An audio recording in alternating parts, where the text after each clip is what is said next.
नमस्कार प्यारे साथियों, स्वागत है आपका एग्जाम विद उदयराज में। तो भाई आज है हमारे सामाजिक विज्ञान की पहली क्लास, जो क्लास 10th के लिए और बोर्ड ऑल बोर्ड, चाहे वो यूपी बोर्ड हो, चाहे वो बिहार हो, चाहे कोई सा भी हो, सबके लिए उपयोगी होने वाली है। तो हम आज कराएंगे बहुविकल्पी प्रश्न, जो कि हर एग्जाम में हम मतलब यूपी बोर्ड में 20 क्वेश्चन उसके आते हैं। तो सबसे पहले देखते हैं इसको हम करेंगे कैसे। तो जो हमारी सीरीज है सुपर 20 सीरीज, जिसमें 10 क्लासेस की होंगी, जो बहुविकल्पी की होंगी 10 क्लासेस, एमसीक्यू की 10 क्लासेस होंगी, और 10 क्लास होंगी लघु उत्तरीय प्रश्न के लिए। लघु उत्तरीय प्रश्न के लिए होंगी 10 क्लासेस, और अति लघु उत्तरीय के लिए भी 10 होंगी, और दीर्घ उत्तरीय के लिए आपकी होंगी 5 क्लासेस। तो टोटल आपकी 35 क्लास होंगी। और एग्जाम से पहले यदि आप ये 35 क्लास कर लेते हैं तो मैं आपसे वादा करता हूं कि मैं स्कोर आप एग्जाम फोड़ के आएंगे। तो शुरू करते हैं पहली क्लास का पहला क्वेश्चन। तो सबसे पहले हमारा है कि फ्रांस की क्रांति कब हुई थी। तो फ्रांस की क्रांति हुई थी 1789 ईस्वी में। 1789 ईस्वी में। लेकिन क्यों हुई थी, फ्रांस की क्रांति क्यों हुई थी, उसके रीजन तो क्यों हुई थी, क्यों हुई थी। तो सबसे पहले पहला अयोग्य शासक, अयोग्य शासक, जो अयोग्य शासक। दूसरा नागरिकों की दयनीय स्थिति, दयनीय स्थिति। और तीसरा हो जाएगा मजदूरों की दुर्दशा, मजदूरों की दुर्दशा। और फोर्थ नागरिकों की स्वतंत्रता,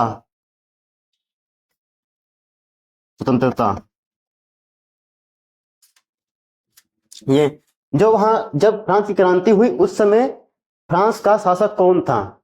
तो फ्रांस का शासक कौन था उस समय, क्रांति के समय फ्रांस का शासक, क्रांति के समय, क्रांति के समय फ्रांस का शासक, तो वो था लुई 16वां, लुई 16वां। तो ये जो शासक था ये एक अयोग्य शासक था। जैसे ये अपने कर्तव्य को नहीं समझता था, कर्तव्यहीन था, महत्वहीन था, अपने दायित्व को नहीं समझता था, जिसकी वजह से नागरिकों की जो कंडीशन थी वो बहुत ही खराब थी। नागरिकों की कंडीशन बहुत खराब थी, और मजदूरों को उनके काम के अनुसार उनके पैसा नहीं, धन यानी धन नहीं मिलता था, यानी काम के अनुसार उनको धन नहीं मिलता था। और नागरिकों को बोलने की या फिर काम करने की अपनी, तो उनको स्वतंत्रता नहीं थी, यानी कि जैसा कानून शासक बना दे वैसा उन्हें पालन करना पड़ता था, उन्हें विरोध करने की स्वतंत्रता नहीं थी। ठीक है, क्लियर। तो इसका राइट आंसर हो जाएगा 1789। इसके क्यों रीजन अयोग्य शासक, नागरिकों की दुर्दशा, और मजदूरों की दयनीय स्थिति, और नागरिकों का स्वतंत्रता। और उस समय जो शासक था वो था लुई 16वां। ठीक है, अगला है the spirit of the laws. The spirit of the laws नामक पुस्तक के लेखक कौन है, कौन था, किसने लिखा था ये। तो the spirit of the laws ये लिखा था मॉन्टेस्क्यू ने, मॉन्टेस्क्यू ने लिखा था। किसने लिखा था, मॉन्टेस्क्यू से, मॉन्टेस्क्यू ने लिखा था। रूसो ने क्या लिखा था, रूसो की पुस्तक, रूसो की पुस्तक है ए पिली और the social contract, the social contract, the social contract. The spirit of the laws पुस्तक किसने लिखी, मॉन्टेस्क्यू ने। और पुस्तक रूसो की पुस्तक है एपिली द सोशल कॉन्ट्रैक्ट। आपने वो एक एड देखा होगा जिसमें ऋतिक रोशन ड्यू पी के माउंटेन से कूदता है, ड्यू पीकर माउंटेन से यानी पहाड़ से कूदता है। अब यहाँ पर सोचो ड्यू की जगह पर यहाँ स्पिरिट है, स्प्लिट पीक के माउंटेन से कूदेगा, स्प्लिट पीक के माउंटेन से कूदेगा, यानी the split of the loss mountains क्यों। और रूसो से पूछा कि ए पीली क्या स्प्लिट पीली, ए पीली और द सोशल कॉन्ट्रैक्ट। ठीक है, अगला है पुनर्जागरण का उदय किस देश में हुआ था। तो वो कहां पे हुआ था, वो इटली में हुआ था। जो पुनर्जागरण का उदय किस देश में हुआ, वो इटली में हुआ था। ठीक है, अगला है महात्मा गांधी भारत में वापस कब आए थे। तो महात्मा गांधी जी भारत वापस कब आए थे। तो सबसे पहला क्वेश्चन ये है कि कहां से आए थे, कहां से आए थे। तो ये जो वापस आए थे 1915 में, लेकिन कहां से, कहां से। तो वो आए थे दक्षिण अफ्रीका से, दक्षिण अफ्रीका से, दक्षिण अफ्रीका से गांधी जी भारत वापस आए थे 1915 में। कहां से, दक्षिण अफ्रीका से। और जब वो आए तो उनका पहला आंदोलन कौन सा था। तो सबसे पहले गांधी जी की भारत वापसी, गांधी जी की भारत वापसी,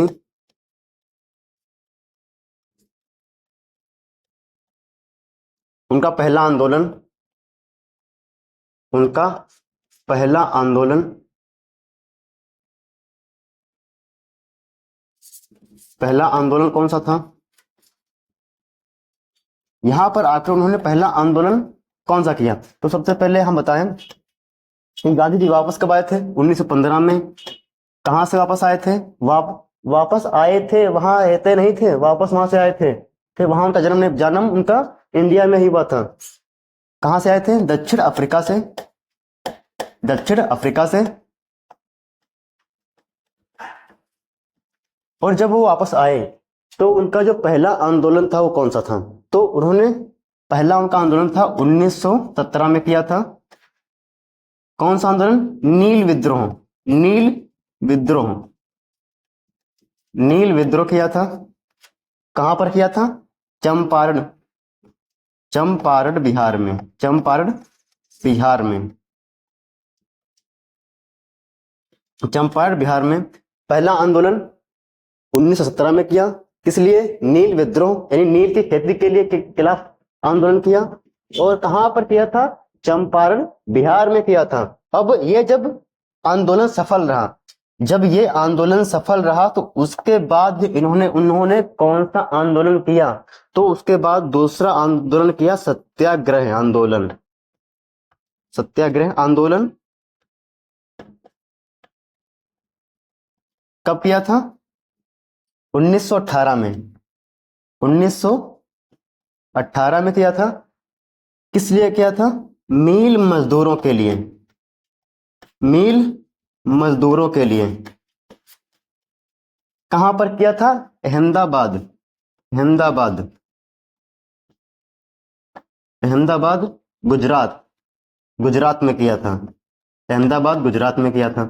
ठीक है, गांधी जी वापस कब आए 1915 में। कहां से, दक्षिण अफ्रीका से। पहला आंदोलन 1917 में, इसलिए नील विद्रोह के लिए। कहां पर चंपारण बिहार में किया था। और जब ये पहला आंदोलन सफल रहा उसके बाद इन्होंने दूसरा आंदोलन किया, सत्याग्रह आंदोलन। कब किया था, 1918 में। किस लिए किया था, मील मजदूरों के लिए, मील मजदूरों के लिए किया था। कहां पर, अहमदाबाद गुजरात में। ठीक है, अब जब विद्रोह होने लगे, जब पहला विद्रोह हुआ सफल रहा, दूसरा विद्रोह हुआ सफल रहा, तब अंग्रेजों को लगा कि ये तो विद्रोह होने लगे और हमारे खिलाफ लोग खड़े होने लगे हैं। तब वो एक्ट लेकर के आते हैं जिसका नाम होता है रोलेट एक्ट। फिर 1919 में एक एक्ट लेकर के आते हैं, 1919 में रोलेट एक्ट। 1919 में एक एक्ट लेकर के आते हैं जिसमें क्या बताया गया कि भारतीयों पर बिना मुकदमा चलाए, भारतीयों पर बिना मुकदमा चलाए केवल शंका के आधार पर गिरफ्तार कर लिया जाएगा। क्या, भारतीयों पर बिना मुकदमा चलाए केवल शंका के आधार पर उन्हें गिरफ्तार कर लिया जाएगा।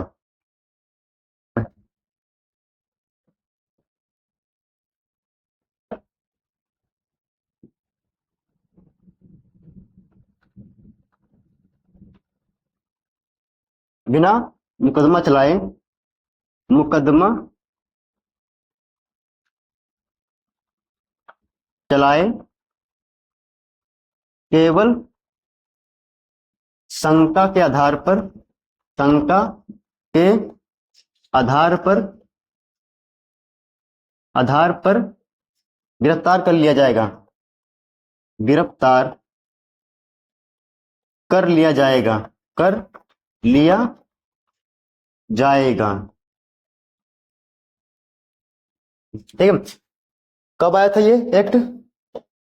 ये एक्ट आया था 1919 में। कब? 1919 में। गांधी जी वापस कब आए भारत? 1915 में। कहां से? दक्षिण अफ्रीका से। पहला आंदोलन 1917 में किया नील विद्रोह के लिए। कहां पर? चंपारण, बिहार में। उसके बाद जब ये सफल रहा तो किया सत्याग्रह आंदोलन 1918 में। किस लिए? मिल मजदूरों के लिए। कहां पर? अहमदाबाद, गुजरात में किया। और जब आंदोलन होने लगे तो अंग्रेज एक एक्ट लेकर के आते हैं जिसका नाम होता है रॉलेट एक्ट। कब लेकर आए? 1919 में।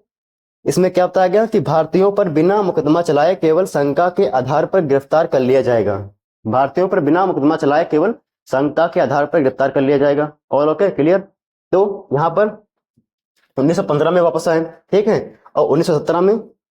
अब यहाँ पर ये तो बता दिया हमने, ये दोनों बता दिए। अब यहाँ पर 13 अप्रैल 1919 को घटना कौन सी हुई थी?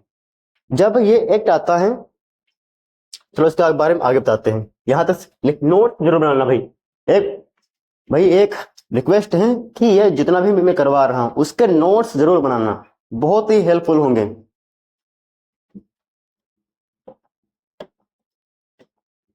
अगला है भारत में रॉलेट एक्ट कब आया? ये तो बता दिया मैंने अभी आपको, 1919 में आया था। 1919 में जब आया किस लिए था वो भी बता दिया। लेकिन जब ये एक्ट आया तो इसका गांधी जी करते हैं विरोध और इसको लागू नहीं होने देते हैं। तो अंग्रेज बौखला जाते हैं एकदम है। तो एक वैसाखी का दिन था 13 अप्रैल 1919। 13 अप्रैल 1919, 13 अप्रैल 1919 एक दिन था यहाँ पर अमृतसर में भारी तादाद में लोग इकट्ठा हुए थे। अमृतसर में भारी तादाद में लोग इकट्ठा हुए थे। और वहां पर जो उसका जो जनरल था, जनरल ओ डायर, उसने गोली चलाने का आदेश दे दिया जिसमें हजारों लोग मारे गए थे। ठीक है। तो एक 13 अप्रैल 1919 को क्या हुआ था? जलियांवाला बाग हत्याकांड। जलियांवाला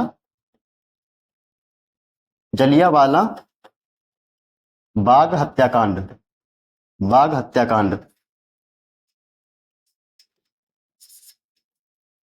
कहां पर हुआ था? कहां पर? अमृतसर में। अमृतसर कहां पड़ता है? पंजाब में। आदेश किसने दिया? आदेश किसने दिया? आदेश दिया जनरल ओ डायर।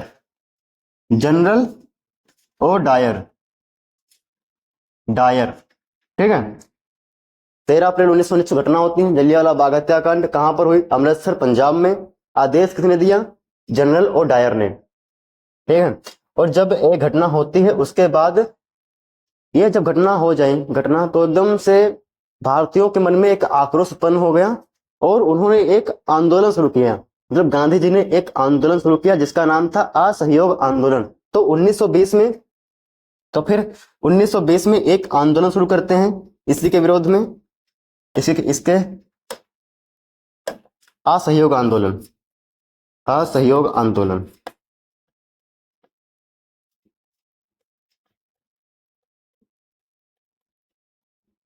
कब हुआ था? 1920 से लेकर 1922 तक, यानी 1920 से लेकर 1922 तक ये आंदोलन चला। ठीक है। इसमें क्या हुआ कि गांधी जी ने सबसे रिक्वेस्ट की कि जो बच्चे हैं वो स्कूल जाना छोड़ दें और जो किसान हैं वो खेती करना छोड़ दें और जो ये किसी नौकरी पर हैं, किसी पद पर हैं, वो पद का त्याग कर दें और जिनको अंग्रेजों द्वारा उपाधियां दी गई हैं उन उपाधियों को लौटा दिया जाए। बच्चे पढ़ाई छोड़ दें, किसान खेती करना छोड़ दें और जिनको उपाधियां दी गई हैं वो उपाधियां छोड़ दें। ठीक है। और फिर जब ये आंदोलन शुरू हुआ और ये आंदोलन पूर्णतः सफल होने वाला था, कि ये आंदोलन जब शुरू हुआ और 2 साल बाद ये आंदोलन पूर्णतः सफल होने वाला था, तब ये बंद क्यों कर दिया गया? इसका रीजन क्या था? तो जब बंद क्यों कर दिया गया, तो 4 फरवरी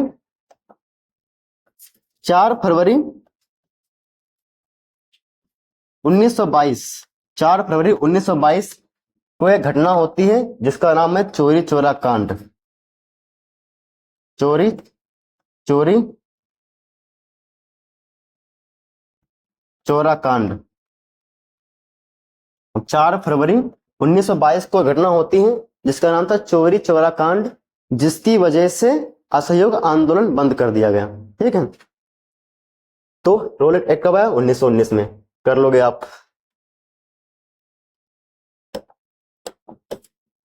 अब बताना है कि भारतीय राष्ट्रीय कांग्रेस की स्थापना कब हुई थी। तो भारतीय राष्ट्रीय कांग्रेस की स्थापना कब हुई थी? तो 1985 में। भारतीय राष्ट्रीय कांग्रेस की स्थापना 1985 में हुई, लेकिन इसकी स्थापना किसने की? संस्थापक कौन थे? संस्थापक कौन थे? वो थे ए ओ ह्यूम। और साथ में इनका सहयोग किसने किया? दादा भाई नौरोजी ने इनका सहयोग किया। नौरोजी इनका सहयोग किया।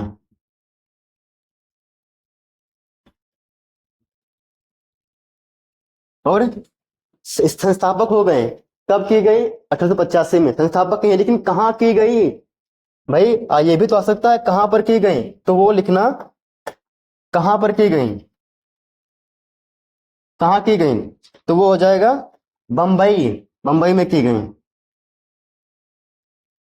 बंबई में इसकी स्थापना की गई। और इसका जो पहला अधिवेशन भी मुंबई में होता है।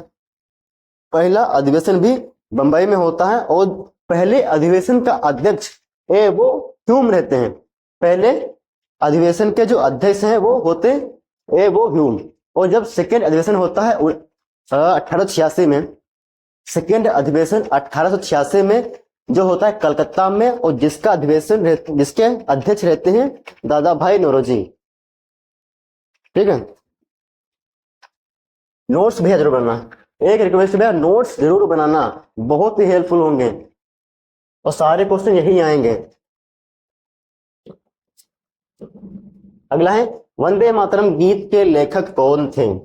वंदे मातरम गीत के लेखक कौन थे? तो वो थे बंकिम चंद्र चटर्जी। इन्होंने लिखा।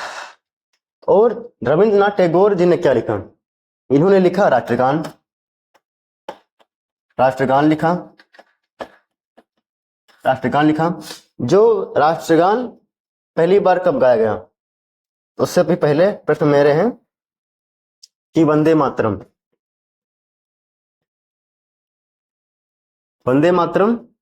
किसने लिखा? बंकिम चंद्र चटर्जी जी ने। बंकिम चंद्र चटर्जी।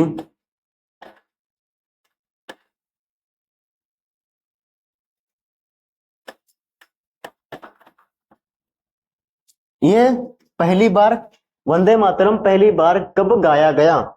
पहली बार कब गाया गया? तो वो गाया गया था 1896 कलकत्ता में। 1896 कलकत्ता में पहली बार गाया गया था। और वही बात करें राष्ट्रगान की।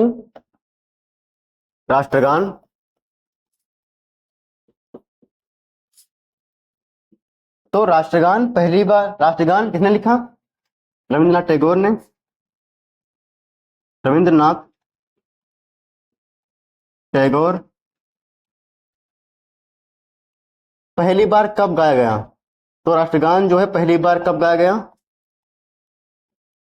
पहली बार तो वो गाया गया था 1911 में। 1911 कहाँ? कलकत्ता में। ठीक है, वंदे मातरम बंकिम चंद्र चटर्जी, पहली बार गाया गया 1896 कहाँ, कलकत्ता में। राष्ट्रगान किसने लिखा, रविंद्रनाथ टैगोर जी ने। पहली बार कब गाया गया, 1911 में। कहाँ गाया गया, वो था कलकत्ता। ठीक है। अगला है, नदियों द्वारा लाए गए अवसाद से निर्मित मिट्टी कौन सी है। जो नदियों द्वारा जो अवसाद बह करके आते हैं वो एक किनारे इकट्ठा होते हैं, तो उस अवसादों से कौन सी मिट्टी बनकर तैयार होती है। क्या वो पर्वतीय मिट्टी बनती है, क्या वो काली मिट्टी बनती है, क्या वो जलोढ़ मिट्टी बनती है। वो बनती है जलोढ़ मिट्टी। पर्वतों द्वारा लाए गए अवसाद से बनती है जलोढ़ मिट्टी। अब थोड़ा इधर देखिए, यहां पर देखिए, यहाँ जो हरे से है पथरीली मिट्टी यानी पर्वतीय मिट्टी, ये हो जाएगा पर्वतीय मिट्टी। पर्वतीय मिट्टी, और इसी को बोलते हैं वन मृदा। वन मृदा। और जो हरे से है, यहाँ पर जो हरे से है वो है पर्वतीय मिट्टी यानी पथरीली, यानी जहां यहाँ जो हरे से है यहाँ सब पहाड़ हैं, यहाँ पर सब पर्वत हैं, तो वहां पर कौन सी मिट्टी होगी, पर्वतीय मिट्टी होगी यानी पहाड़ी मिट्टी होगी। और वहीं पर सबसे ज्यादा वन है तो वही वन मृदा होगी। तो जम्मू कश्मीर हो गया, लद्दाख हो गया, हिमाचल प्रदेश, उत्तराखंड, सिक्किम, अरुणाचल प्रदेश, यहाँ पर है पर्वत है, तो यहाँ कौन सी मिट्टी होगी, पर्वतीय मिट्टी होगी। अब बात करें यहाँ पर जो नीले से ये हुआ है, तो यहाँ पर कौन सी मिट्टी है, तो यहाँ पर कौन सी मिट्टी है, तो आपको एक चीज पता होगा कि जो गंगा और यमुना है वो कहां से निकलती हैं, उत्तराखंड से। उत्तराखंड में पर्वत हैं, तो जो नदी यहां से निकलती हैं गंगा और यमुना, तो यहाँ इनके साथ जो अवसाद बह करके आते हैं, इनके साथ जो अवसाद बह करके आते हैं उनसे कौन सी मिट्टी बनती है, वो बनती है जलोढ़, यानी कि जलोढ़ मिट्टी। पंजाब में 5 नदियां हैं। पंजाब में जैसे दोआब होता है, दोआब और पंजाब, जैसे दोआब होता है दो नदियों के बीच की भूमि, दो नदियों के बीच की भूमि, नदियों के बीच की भूमि, बीच की भूमि। और वैसे ये होता है पंजाब यानी 5 नदियों के बीच की भूमि, यानी पंजाब में 5 नदियां हैं इसलिए उसका नाम पंजाब है। तो पंजाब, हरियाणा, उत्तर प्रदेश, बिहार, पंजाब, हरियाणा, उत्तर प्रदेश, बिहार, यहाँ पर कौन सी मिट्टी है, जलोढ़ मिट्टी है, जलोढ़ मिट्टी है। ठीक है। अब यहाँ पीली से आ जाओ, यहाँ रेतीली मिट्टी। रेतीली का अर्थ है मरुस्थली मिट्टी, मरुस्थल, मरुस्थली मिट्टी हो जाएगी, यहाँ पर हो जाएगी मरुस्थली, यानी जहां पर मरुस्थल है वहां पर ये मरुस्थली मिट्टी होगी। तो मरुस्थल हमारे देश में एक ही है, वो कहां पर है, राजस्थान में, ये मरुस्थल है। तो यहाँ पर कौन सी मिट्टी है, रेतीली, यानी यहाँ पर रेत ही रेत है, इसीलिए इसे बोलते हैं रेतीली मिट्टी, और इसे बोलते हैं मरुस्थली मिट्टी। ठीक है, राजस्थान में है रेतीली मिट्टी। अब आ जाओ काली मिट्टी, ये काली मिट्टी है। जो मिट्टी पुरानी हो जाती है वो काली हो जाती है। तो काली मिट्टी कहाँ कहाँ पर है, गुजरात में है, मध्य प्रदेश में है और महाराष्ट्र में। यहाँ देखिए काली के लिए यहाँ पर हल्का सा ग्रीन है, तो यहाँ पर क्या हो जाएगा, गुजरात, मध्य प्रदेश, महाराष्ट्र, थोड़ा तेलंगाना और कर्नाटका, यहाँ पर कौन सी काली मिट्टी है। और रही बात लाल मिट्टी, जो ये पूरा का पूरा दिख रहा है, ये जो पूरा का पूरा ये दिख रहा है, यहाँ पर है लाल मिट्टी। ये कौन सी मिट्टी है, लाल मिट्टी है। ठीक है। और यही जो चकते दिख रहे होंगे आपको, ये जैसे कि ये रहा, ये ये ये ये और ये, तो ये कौन सी मिट्टी है, ये है लेटेराइट मिट्टी। कौन सी, लेटेराइट, पथरीली मिट्टी, पहाड़ों में है। ठीक, उसके नदियां बह करके आती हैं। पंजाब में 5 नदियां हैं और उत्तर प्रदेश की 2 प्रमुख नदियां गंगा और यमुना, यानी यहाँ जो बह करके आती है वो कौन सी होती है, जलोढ़ मिट्टी। ठीक है। और मरुस्थल कहाँ पर है, राजस्थान में। ठीक है। और यहाँ पर कौन सी मिट्टी है, मरुस्थली मिट्टी है, कोई दिक्कत। और काली मिट्टी कहाँ पर है, मध्य प्रदेश, गुजरात, महाराष्ट्र और तेलंगाना और कर्नाटका में। इसके बारे में हम हम डिटेल में बात करेंगे और इसके बारे में हम अलग से वीडियो लेकर के आएंगे, आपको बहुत अच्छे से समझ में आएगा। ठीक है, तो अभी के लिए इतना समझो कहाँ कौन सी नदियां हैं। ये मैप देख लेना, एक बार मिल जाएगा, ये मैप देख लेना, गूगल पर देख लेना, मिल जाएगा मैप, और मैप से समझने में आसानी होगी। ठीक है, और कहाँ ये भी जान पाओगे कि कौन से स्टेट कहाँ पर है और कौन से स्टेट में कौन सी मिट्टी है। ठीक है, अब देश के बारे में इतना है कि बात करते हैं और अगले पे आते हैं। हाँ, अब बताना है किस निम्नलिखित में से किस राज्य में काली मिट्टी है। अब एक चीज, ये मैप दिखाने का रीजन क्या था, यहाँ पर देखो कौन कौन से स्टेट हैं। झारखंड है, राजस्थान है। आप बता पाओगे कि राजस्थान में कौन मरुस्थल है, तो वहां कौन सी मिट्टी होगी, रेतीली मिट्टी होगी, यानी मरुस्थली मिट्टी होगी। क्या काली मिट्टी होगी राजस्थान में? नहीं है, तो हमारा ये ऑप्शन नहीं होगा। क्या झारखंड में हमने बताया कि वहां काली मिट्टी है? वहां तो लाल मिट्टी है। अब लाल मिट्टी है, देखो यहाँ पर कौन सी मिट्टी है, यहाँ ये रहा झारखंड, यहाँ झारखंड में कौन सी मिट्टी यहाँ पर है, लाल मिट्टी है, लाल मिट्टी है। तो कौन सी यहाँ पर, क्या यहाँ पर काली होगी? नहीं है। क्या हमने बताया बिहार में, बिहार में तो नदियां बहती हैं, गंगा बहती है, तो वहां कौन सी है, जलोढ़ मिट्टी है, तो यहाँ ये भी नहीं होगा। ठीक है, क्या बचा, गुजरात। गुजरात देखो यहाँ पर, ये रहा गुजरात, क्या यहाँ पर काली मिट्टी है? हाँ बिल्कुल है, तो काली मिट्टी ऑप्शन नंबर हमारा हो जाएगा डी। झारखंड में लाल मिट्टी है, लाल मिट्टी है। राजस्थान में रेतीली मिट्टी है, रेतीली है। बिहार में जलोढ़ है, जलोढ़ है, और गुजरात में काली है। इसके बारे में अलग से बात करेंगे, कौन सी मिट्टी कहां पर है, किस मिट्टी में सबसे सर्वोत्तम फसल उगती है, इसके बारे में हम डिटेल में बात करेंगे।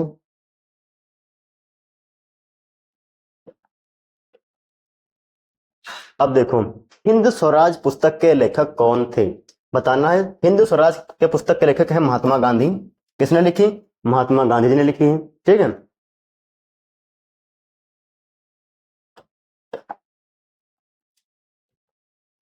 और एक सेकंड, सुभाष चंद्र बोस जी की एक पुस्तक लिख लो, पुस्तक the Indian struggle, the Indian struggle, struggle. Subhash Chandra Bose ji की अपनी एक अलग कहानी है, उसके बारे में भी हम बात करेंगे, इन्होंने कैसे अपनी हिंद सेना एक अकेले फौज खड़ी कर दी। ठीक है, the Indian struggle, Subhash Chandra Bose जी। किस राज्य में बांधवगढ़ राष्ट्रीय उद्यान है? अब यहां पर बताओ कि बांधवगढ़ राष्ट्रीय उद्यान, उद्यान का अर्थ होता है पार्क, उद्यान का अर्थ है पार्क, यानी बांधवगढ़ नेशनल पार्क कहां पर है? क्या उत्तर प्रदेश में है? उत्तर प्रदेश में कौन सा है? दुधवा है, Dudhwa national park, Dudhwa, Dudhwa national park, Dudhwa national park है। ठीक है, और वही बात करें मध्य प्रदेश में, मध्य प्रदेश में बांधवगढ़, मध्य प्रदेश में बांधवगढ़ है, और कान्हा है, कान्हा नेशनल पार्क, और भी बहुत सारे हैं, कान्हा नेशनल पार्क है, राष्ट्रीय उद्यान नेशनल पार्क है। और बात करें बिहार, बिहार में वाल्मीकि है, वाल्मीकि, वाल्मीकि राष्ट्रीय उद्यान, यानी वाल्मीकि नेशनल पार्क। अब महाराष्ट्र, महाराष्ट्र में याद कर लो पेंच, ये जो पेंच है, पेंच राष्ट्रीय उद्यान है, ये महाराष्ट्र और मध्य प्रदेश की सीमा पर पड़ता है। जो पेंच है वो मध्य प्रदेश में भी आएगा और महाराष्ट्र में भी आएगा, पेंच राष्ट्रीय पार्क। अब देखो याद कैसे करेंगे, जो अब देखो दूध उत्पादन में नंबर 1 पर कौन है? यूपी है। दूध उत्पादन में नंबर 1 पर उत्तर प्रदेश है, तो दुधवा कहाँ है? उत्तर प्रदेश में लखीमपुर में है। दुधवा कहाँ पर है? उत्तर प्रदेश के लखीमपुर में। दूध उत्पादन में नंबर 1 पर है उत्तर प्रदेश, तो दुधवा यूपी में है। अब यहाँ पर एक आपने सीन देखा होगा कृष्ण लीला में, जो यशोदा मैया होती हैं वो किस कान्हा को यहाँ से बांध देती हैं, मध्य से, बीच में बांध देती हैं रस्सी से। तो यहाँ पर कान्हा को बांधती हैं मध्य से, कान्हा को बांधती हैं मध्य से, कान्हा को बांधती हैं मध्य से, यानी कान्हा और बांधो कान्हा बांधो कहाँ है दोनों? मध्य प्रदेश में। कान्हा को बांधती है मध्य से। अब बिहार में वाल्मीकि नेशनल पार्क है। वाल्मीकि नेशनल पार्क है। और महाराष्ट्र, आपने मंगाया हार वो लेकर के आए पेंच। आपने मंगाया हार वो लेकर के आए पेंच, तो महाराष्ट्र पेंच। ठीक है, याद हो गया होगा शायद आपको। ये नोट से जरूर बनाना भाई, रिक्वेस्ट है। अब आ जाओ, चिपको आंदोलन किसने चलाया? अब इसके बारे में बात करते हैं। चिपको आंदोलन किसने चलाया? चिपको आंदोलन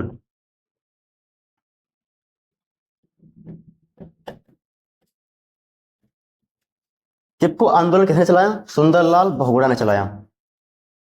क्यों चलाया? कहां पर चलाया? क्यों चलाया? कहां चलाया? बताओ, क्योंकि ये भी तो आ सकते हैं। तो ये सारे क्वेश्चन क्लियर करूंगा क्लास में ही। अब देखो, जो चिपको आंदोलन है ये कहां पर चलाया गया था? सबसे पहले बात करते हैं क्यों चलाया गया था। तो ये वन संरक्षण के लिए, यानी कि उस समय वन यानी पेड़ों की बहुत कटाई हो रही थी, यानी कि पेड़ काटे जा रहे थे। और वहां के जो कुछ नेटिव लोग थे वो जाकर के पेड़ में चिपक रहते थे कि हमें अगर पेड़ को काटना है तो पहले हमें काटो, पेड़ को काटना है तो पहले हमें काटो। वो चिपक रहते थे, इसीलिए उसका नाम पड़ा चिपको आंदोलन। पेड़ से चिपक रहते थे। किसके लिए था? वन संरक्षण के लिए, यानी वन को बचाने के लिए, पेड़ों को बचाने के लिए। कहां पर चलाया गया था? पहले बात करें किसने चलाया? सुंदरलाल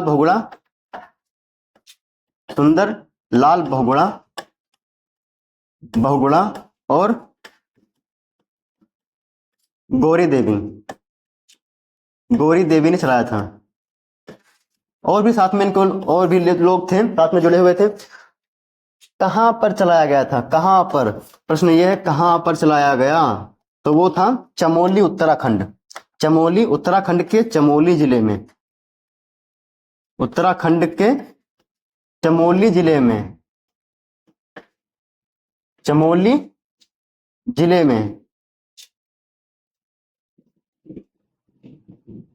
उत्तराखंड के चमोली जिले में चलाया गया था। सारे क्लियर? किसने चलाया? सुंदरलाल बहुगुणा ने। क्यों चलाया? वन संरक्षण के लिए। कहां चलाया? उत्तराखंड के चमोली जिले में। क्लियर? अब धीरे धीरे बात करेंगे महात्मा गांधी के और भी आंदोलन होंगे, उनके बारे में बात करेंगे। जवाहरलाल नेहरू के आंदोलन की बात करेंगे और सरदार वल्लभ भाई पटेल के बारे में भी, उनके आंदोलन के बारे में बात करेंगे। ठीक है, चलते हैं आगे। सलाल बांध किस नदी पर बना हुआ है? सलाल बांध किस नदी पर बना हुआ है? सलाल बांध, तो बता। जो सलाल बांध है, सबसे पहले तो बात करो, बताओ सबसे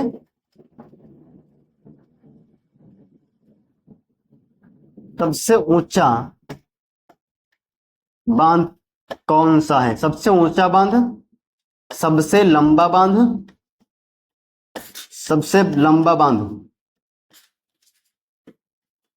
तो पहले ये बताओ सबसे जो ऊंचा बांध है वो कौन सा है? सबसे ऊंचा बांध है वो है टिहरी बांध। किस नदी पर है? भगीरथी नदी पर। भगीरथी कहां पर है? उत्तराखंड। भगीरथी कहां पे? यूके यानी उत्तराखंड। सबसे ऊंचा बांध टिहरी है, किस नदी पर है? भगीरथी नदी पर है। कहां पर है? उत्तराखंड में। भगीरथी नदी। सबसे ऊंचा बांध टिहरी बांध है, किस नदी पर है? भगीरथी नदी पर है। कहां पर? उत्तराखंड में है। सबसे लंबा बांध कौन सा है? सबसे लंबा बांध है हीराकुंड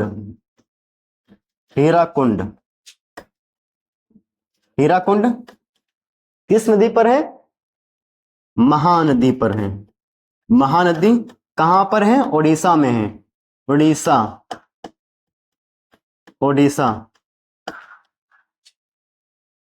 अब इसे याद कैसे करें, क्योंकि ये इसमें बहुत कंफ्यूजन होती है कि कौन सा लंबा है कौन सा ऊंचा है। अब लंबा देख लो एक बार, इन दोनों में से कौन सा नाम जो है लिखने में लंबा है? इन दोनों में कौन सा नाम जो लिखने में लंबा है? हीराकुंड लिखने में लंबा पड़ रहा है, यही लंबा बांध है, और वो हो जाएगा ऊंचा बांध। लंबा बांध हीराकुंड है। अब देखो, हीरा जो होता है सबसे मूल्यवान होता है, हीरा जो है महान होता है, तो हीरा महान यानी महानदी पर है। महान, महान यानी हीराकुंड महानदी पर है। और यदि आपने हीरा लेकर रास्ते में निकल पड़े, यानी आपने हीरा लिया और रास्ते में निकल पड़े, तो कोई लेकर उसे उड़ जाएगा। उड़ीसा, उड़ीसा, उड़ीसा। यानी कि सबसे लंबा बांध हीराकुंड है। हीराकुंड किस नदी पर है? हीरा, हीरा महान है, तो हीरा महानदी पर है। और यदि हीरा लेकर आप सड़क पर निकल गए तो कोई लेकर से उड़ जाएगा। ओडिशा, ठीक है, याद हो जाएगा। सबसे ऊंचा टिहरी बांध है भगीरथी नदी पर, यूके। अब आ जाओ सलाल बांध। सलाल बांध किस नदी पर है? तो वो है चिनाव नदी पर। सलाल बांध चिनाव नदी पर। अब बताओ, जो सतलज नदी पर कौन सा बांध है? अब भाखड़ा नागल बांध, भाखड़ा नागल बांध, नागल बांध, ठीक है। और सरदार सरोवर बांध, सरदार सरोवर बांध, सरोवर बांध।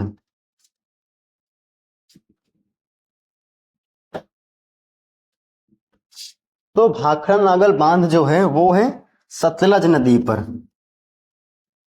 सतलज नदी पर है।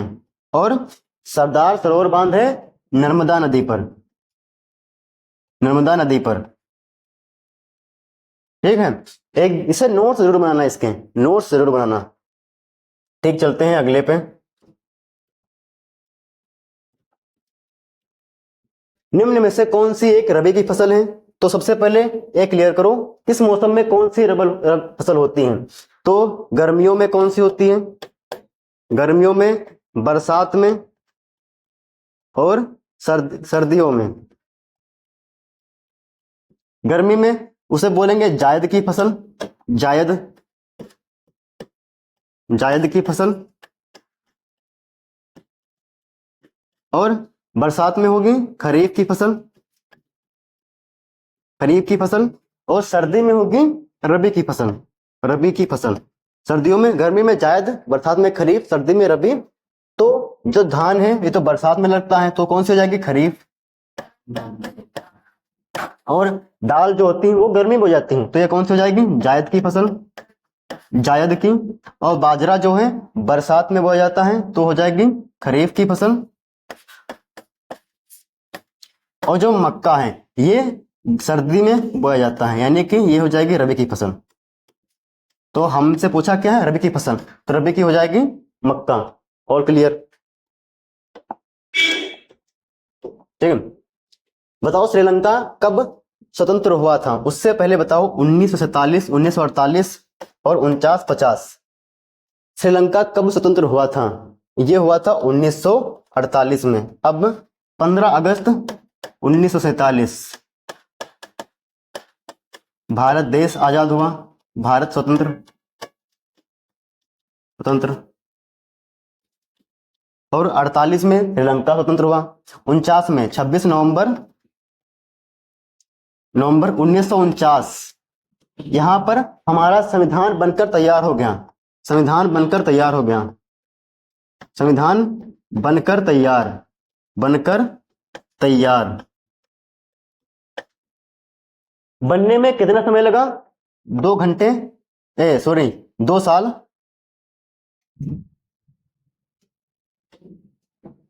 2 साल 11 महीने, 11 माह 18 दिन। ये संविधान बनने में समय लगा था। 1950 यानी 26 जनवरी, 26 जनवरी 1950 इसमें संविधान जो लागू हुआ था, संविधान लागू हो गया, संविधान लागू हो गया। ठीक है। 47 में देश आजाद हुआ, 48 में श्रीलंका